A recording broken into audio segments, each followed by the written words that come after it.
کہ انسان اپنے خدا کو راضی کر دے. ہر لمحہ ہماری کوشش یہ ہو کہ ہمارا رب ہم سے راضی ہو جائے, ہمارا رب ہم سے راضی ہو جائے. شاید آپ لوگ ان باتوں پر توجہ دیتی ہو یا نہ ہو, رمضان مہینہ ہے خدا اور اہل بیت کے رشتے کا, خدا اور اہل بیت کے رشتے کا. کل رات آپ نے شب قدر میں اعمال کیے ہوں گے. ہماری قوم میں ایک مسئلہ ہے, وہ مسئلہ یہ ہے کہ ہم لوگ بس یہ سوچتے ہیں کسی طرح سے 2 رکعت نماز ادا کر لو اور جھٹ پٹ یہ اعمال کرو, بات ختم ہو جائے. آپ فکر کرنے کی ضرورت ہے. آپ تھوڑا سا وقت لیجیے. کون سی شب ہے, اس شب میں کیا کہا گیا ہے. سب کے پاس موبائل ہے, آپ دیکھیں شبوں کی فضائل کو, اس شب کے اعمال کی فضیلت کیا ہے, پھر اتنی جلدی کیوں ہے اعمال میں. یہ دنیا کا سفر تو نہیں ہے. اچھا بہت تیزی کے ساتھ جب کوئی سفر کرتا ہے تو کیا ہوتا ہے, آپ دیکھیں راستوں میں کیا لکھا ہوا ہوتا ہے, تیز مت چلائیے گاڑی ورنہ ایکسیڈنٹ ہو سکتا ہے یا نہیں. کسی بھی کام میں جلد بازی اور تیزی, نماز میں تیزی. پیغمبر اسلام نے اس شخص کو نماز پڑھتے ہوئے دیکھا, اللہ کے رسول کہہ رہا ہے یہ تو کوے کا زمین پہ چونچ مارنا ہوا, نماز نہیں. اتنی تیزی کے ساتھ میں ارکان کو ادا کرنا, یعنی وہ بہت تیزی کے ساتھ نماز نہیں. بہت تیزی کے ساتھ جلدی سے بس 2 رکعت ختم ہو جاؤ, جلدی سے قرآن سر پہ رکھ لو, جلدی سے محمد پہ ہری نہیں. تھوڑا سا سمجھ کر فکر کے ساتھ آپ ٹھہر ٹھہر کر کتنا وقت چلا جائے گا.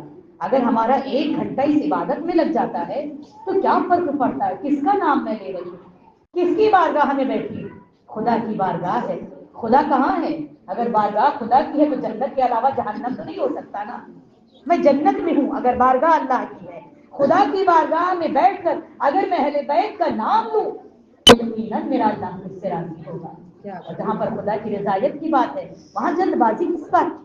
بس یہ رمضان خدا کا مقصد یہ ہے کہ جن جانشین کو, جن رہبر کو میں نے تمہارے لیے بھیجا انہیں پہچانو, ان کی معرفت کو حاصل کرو. تینوں شبوں کے ایک جیسے اعمال رہے. اعمال میں کوئی فرق نہیں ہے نا, وہی 2 رکعت نماز, وہی قرآن سر پہ رکھنا, ہاتھ میں کھولنا, معصومین کے نام لینا, واسطہ دینا خداوند عالم کو, اور اس کے بعد دعا کرنا. اللہ ہمیں سکھا رہا ہے سال بھر کے لیے وسیلہ لینا ہوگا خدا کی بارگاہ میں تو کسی اور کا مت لے کے آنا تو اہل بیت کا وسیلہ لے کر آنا. اہل بیت کے علاوہ کسی اور کے وسیلے سے میری بارگاہ میں دعا مستجاب نہیں ہو سکتی. اور صرف اہل بیت ہی نہیں, قرآن تمہارے ہاتھ میں ہو, اہل بیت کا نام تمہاری زبان پر ہو.